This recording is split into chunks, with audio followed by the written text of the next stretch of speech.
Greetings, everybody.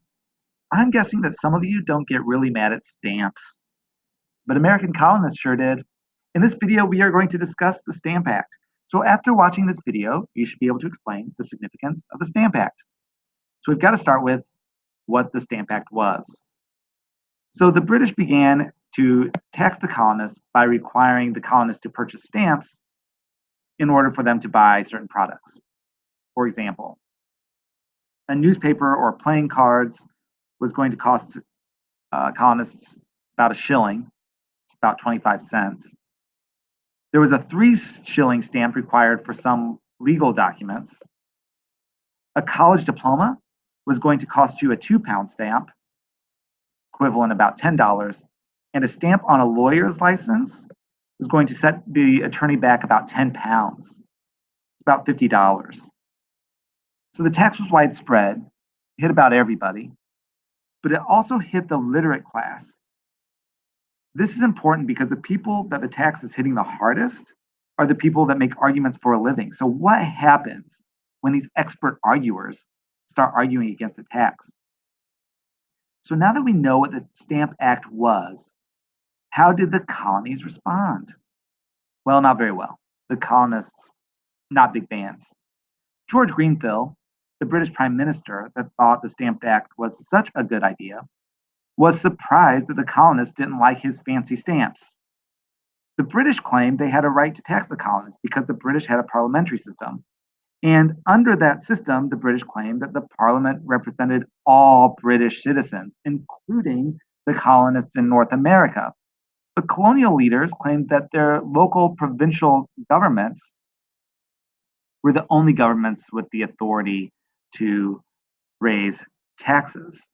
So the colonists didn't buy the British reasoning, and they started protesting and shouting things like no taxation without representation. The colonists also sent representatives to New York City for a Stamp Act Congress in October of 1765. This was the first intercolonial meeting since colonists talked about forming their own Congress in Albany over a decade earlier. The Stamp Act Congress started calling for a boycott of British goods. There was also a slightly more violent reaction. Mobs burned custom officers in effigy. Other protesters destroyed the mansion of Lieutenant Governor Thomas Hutchinson. And a number of protest groups popped up that called themselves the Sons of Liberty. When it was time to actually collect the taxes, not one person was willing to do his job. So, how did the British respond? Well, after the colonists implemented their boycott, British exports fell significantly by 15%. And that sent a wave through Britain. Since the colonists were not buying as many goods, British employers laid off workers. And so merchants and unemployed workers put pressure on the Parliament to increase the sale of British goods in the colonies. And so the British were essentially forced to do away with the Stamp Act.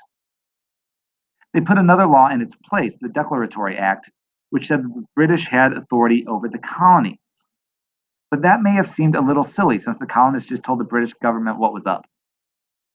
It is important to note that American colonists weren't ready to separate from Britain just yet. But there was a growing tension between the British and the American colonists. More on that later. Thanks for watching.